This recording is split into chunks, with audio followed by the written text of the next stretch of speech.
Welcome to District Command Central, your go-to source for the latest news and updates on the Washington Commanders. Don't forget to hit that subscribe button and ring the bell so you never miss a play. The Washington Commanders might have just uncovered one of the most unexpected breakout stories of the 2025 NFL season, and it all revolves around a rookie running back who almost slipped through the cracks. Ja'Cory Krosky-Merritt, the unassuming prospect out of New Mexico, wasn't supposed to be the headline grabber of Washington's new era. When his name was called with the 245th overall pick in the 7th round of the NFL draft, most analysts brushed it off as a routine depth move, a camp body, maybe a practice squad hopeful. But now, just a few months later, that same rookie is commanding national attention. His name is being shouted by fans, debated by analysts, and plastered across highlight reels. The Commanders' gamble has turned into gold, and Krosky-Merritt's rise from obscurity to spotlight is quickly becoming one of the most electric narratives in football right now. What makes his journey so remarkable isn't just the stats, though those are impressive enough. It's the way he's played, with conviction, confidence, and a fire that makes you feel like every carry matters. Watching him in Week 5 against the Los Angeles Chargers, it was impossible not to feel that energy. The Commanders were in a tough spot, their offense stalling, their rhythm sputtering. And then came that spark. A forced fumble by safety Quan Martin, recovered by newly acquired cornerback Marshawn Lattimore. The turnover flipped momentum in an instant, and head coach Dan Quinn knew exactly what to do. He handed the reins, quite literally, to Krosky-Merritt. From there, the rookie took over, orchestrating one of those drives that reminds fans why they love football in the first place. Every cut was sharp, every read instinctive, and every yard felt like a statement. I belong here. It wasn't just about numbers on a stat sheet. It was about the way he carried himself. You could see it in his posture, in the way he lowered his shoulder through contact, in how he celebrated with his teammates instead of alone. There's a humility to Ja'Cory Krosky-Merritt's rise, a quiet gratitude that contrasts beautifully with the chaos of the NFL. He knows where he came from, the long days of training at smaller programs, the whispers that he wasn't fast enough, strong enough, or refined enough to make it at the next level. Every time he touches the ball now, he's rewriting that story. And in a league that loves underdogs, he's become the league's newest obsession. When Washington drafted Krosky-Merritt, they were still trying to build an identity. The team was under new leadership, with Adam Peters reshaping the front office and Cliff Kingsbury tasked with revitalizing an offense that had lacked consistency for years. Entering the season, all eyes were on the big names. On quarterback Sam Howell's development, on star receiver Terry McLaurin's chemistry with the new system, and on the offensive line's ability to protect. Nobody, and I mean nobody, was talking about the rookie from New Mexico. But football has a funny way of humbling expectations. Injuries, matchups, and pure effort can shift dynamics overnight, and that's exactly what happened here. Krosky-Merritt didn't wait for opportunity to knock. He kicked the door down. That Week 5 performance was his coming-out party. On one of the most crucial drives of the game, Washington leaned heavily on the run. The offensive line began to gel, carving out just enough daylight for their young back. And Krosky-Merritt didn't waste a single inch. His cuts were explosive, his pad level perfect, his balance uncanny. It's one thing to have speed, plenty of rookies do, but it's another to combine that with vision and timing. He read blocks like a veteran, turning what looked like modest gains into chain-moving bursts. Then came the play that ignited the fan base, a stunning touchdown run that saw him bounce outside, hit the Jets, and dive across the pylon. FedEx Field erupted, and suddenly, the Commanders were right back in it. What stood out most wasn't just the athleticism, though it was clear he's got plenty of that. It was the confidence. This wasn't a kid playing scared or tentative. This was a player running with purpose, as if he knew he was auditioning for something bigger than just a few carries. In those moments, you could see shades of the greats, that combination of hunger and poise that separates the good from the great. And while it might be too early to make comparisons, the fact that anyone's even mentioning Krosky-Merritt in the same breath as players like Alfred Morris or Chris Carson tells you how far he's come in such a short time. The Commanders' offensive coordinator Cliff Kingsbury deserves credit here too. He's slowly been integrating Krosky-Merritt into the system, giving him more touches each week, testing his adaptability in different formations. What started as a few rotational snaps has now evolved into meaningful series, red zone opportunities, and even some pass-catching duties. Kingsbury's system thrives on versatility, and Krosky fits like a glove. He's not just a runner. He's a weapon, someone who can take a simple check down and turn it into a 20-yard gain with sheer determination. As his role expands, so does the belief around him. Teammates talk about his energy in the locker room, coaches praise his discipline in practice, and fans can't stop buzzing about the 7th-round steal.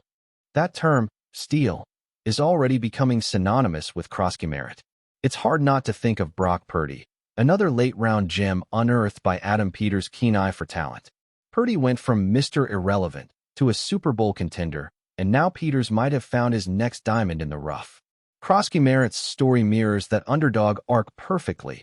Overlooked, undervalued, but ultimately undeniable. And the parallels don't end there. Both players possess a quiet confidence, a team-first mentality, and an almost obsessive dedication to preparation. You can see it in how Krosky studies film, how he attacks drills, how he refuses to take a single rep off. That's not just talent, that's culture. And culture, more than anything, is what Washington has been trying to build.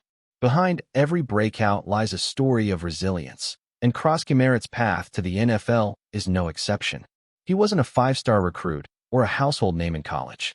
He bounced around, worked his way up, and earned every snap the hard way. Those who know him describe a player who never stopped believing, even when doors seemed to close.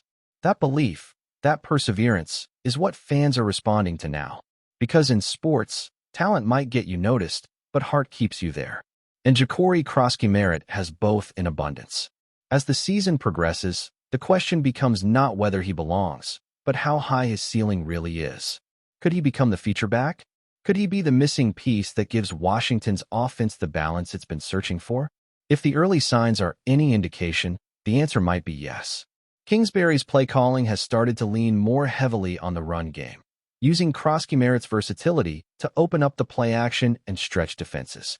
He's not just filling a role, he's reshaping the way this offense operates. Every carry forces opponents to account for him, every reception keeps linebackers honest, and every touchdown fuels a growing sense that Washington might have found something special. For a franchise that's endured its fair share of ups and downs, the emergence of a player like Krosky means more than just numbers. It symbolizes hope, the kind of hope that reminds fans that the future might finally be brighter than the past. You can feel it in the stands, hear it in the broadcasts, sense it in the way teammates talk about him. There's a collective realization forming. This rookie isn't just a flash in the pan. He's the real deal.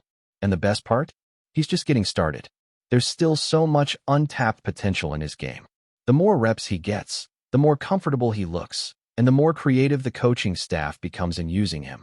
Imagine him in motion, catching passes out of the slot, or lined up next to Sam Howell in shotgun. The possibilities are endless. His combination of speed, power, and football IQ makes him a rare find, and Washington would be wise to keep feeding him the ball. As Cliff Kingsbury himself hinted recently, the offense feels different when Krosky is on the field. Faster, sharper, more unpredictable. So here we are, barely halfway through the season, and Ja'Cory Krosky has gone from an afterthought to an anthem. Every carry he takes now carries weight, not just for the scoreboard, but for what he represents.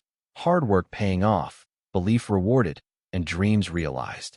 The Commanders' rookie has become undeniable, his hype no longer a whisper but a roar echoing across the league. And if this is just the beginning, the rest of the NFL better get ready, because the man they call Bill looks more than ready to run right through anyone standing in his way. If you're enjoying the coverage, make sure to smash that like button and drop a comment with your thoughts on the Commanders' latest moves. We want to hear from you. Man, if you're anywhere near the NFL rumor mill right now, you already know the kind of noise shaking the walls in D.C.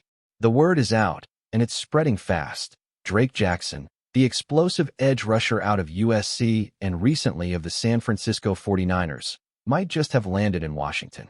Yeah, you heard that right. Drake Jackson to the Commanders. It's the kind of move that makes every defensive coordinator sit up straight and every offensive line coach start sweating bullets. Nobody saw this coming. Absolutely nobody. The Commanders, of all teams, have been sitting quietly, almost eerily quiet, during this part of the season. And then, boom, out of nowhere, they drop this bombshell.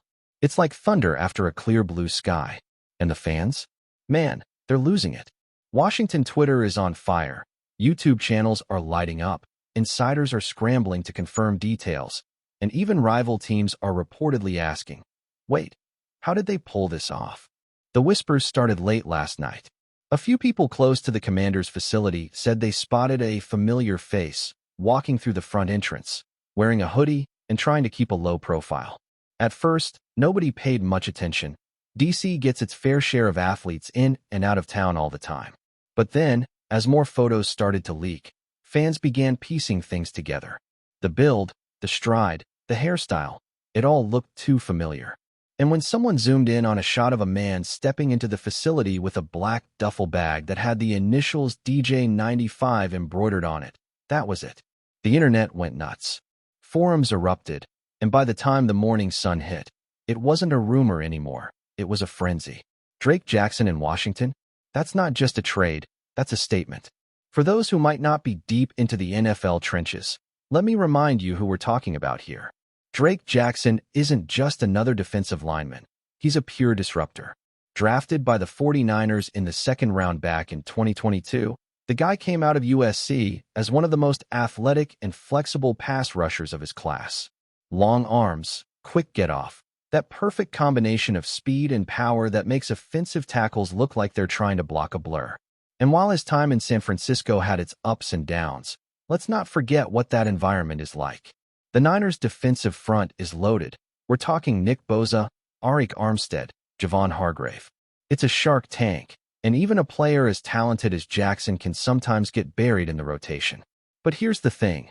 That doesn't mean he lost his edge. Far from it.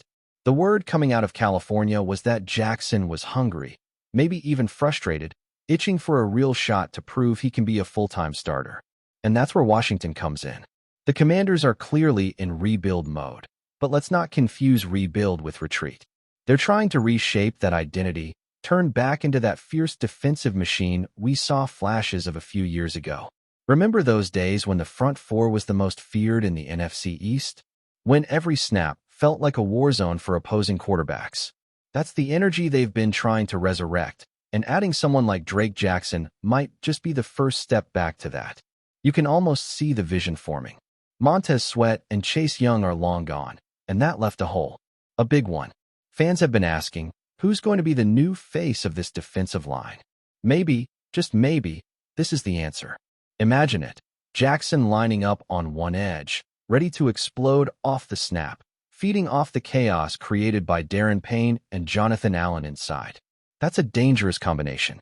The Commanders' new coaching staff has been preaching aggression, physicality, that old-school trench warfare mentality. They want to bring the fight to the line of scrimmage and stay there all game long. And if there's one thing Jackson's tape shows, it's that he thrives when he's unleashed, when he's allowed to hunt.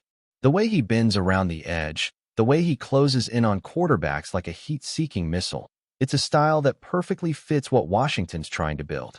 But let's be real, this move isn't just about X's and O's. It's about message. It's about tone. For months now, fans have been questioning the front office, asking what the plan really is. Are they serious about competing, or are they just biding time while the rebuild plays out? This kind of move screams we're not waiting. It says, we're still here, and we're still dangerous. Bringing in a young, athletic, high-upside player like Drake Jackson sends a ripple through the entire locker room. It tells everyone, veterans, rookies, coaches, that the standard is still the same. Washington wants dogs, playmakers, disruptors. And Jackson fits that mold to a T. Now, the details of how this went down are still hazy. Some insiders are saying it might have been a trade. Others are whispering that it was a quiet release signing situation after some contract restructuring on both ends. The front office is keeping things locked down tight, and no official statement has dropped yet. But the timing is interesting. With the Commanders' bye week right around the corner, bringing in a player like Jackson now would give him just enough time to get familiar with the playbook, build chemistry, and potentially suit up for the next big divisional matchup. Coincidence? Hardly. And let's not underestimate the cultural fit here. Jackson has always been a team-first guy. Coaches rave about his energy, his attitude, his hunger to learn. In San Francisco, even when his snaps were limited, teammates constantly praised the way he kept pushing in practice, kept bringing intensity every day. That's the kind of DNA Washington needs right now. That spark, that contagious fire that lifts everyone around him. You can picture it already. Training camp clips of him bursting through drills, coaches yelling, teammates hyping him up, fans starting to believe again. The kind of buzz that turns into momentum before anyone even realizes it. And if we want to talk pure storylines, this is gold. A former 49er, coming from one of the league's elite defenses, landing in Washington. A team looking to rebuild its own identity on that very same principle. It's poetic, almost cinematic. You can imagine the YouTube thumbnails already. Drake Jackson's redemption arc begins in Washington.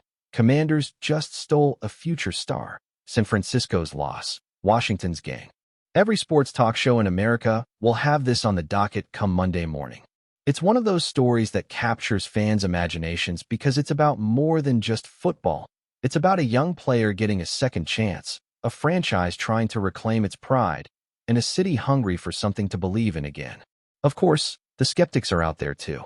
Some analysts are already asking if Jackson can truly be the guy, if he can shoulder that pressure, stay consistent, and deliver week in and week out.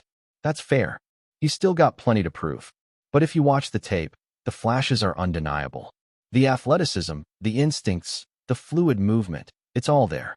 What he needs is opportunity, reps, and a coaching staff that believes in him. And if this Washington staff can tap into that potential, they might have just pulled off one of the sneakiest, most impactful acquisitions of the season. You can almost feel the shift coming. The energy around the Commanders has been stale for too long. This feels different. It feels like the start of something.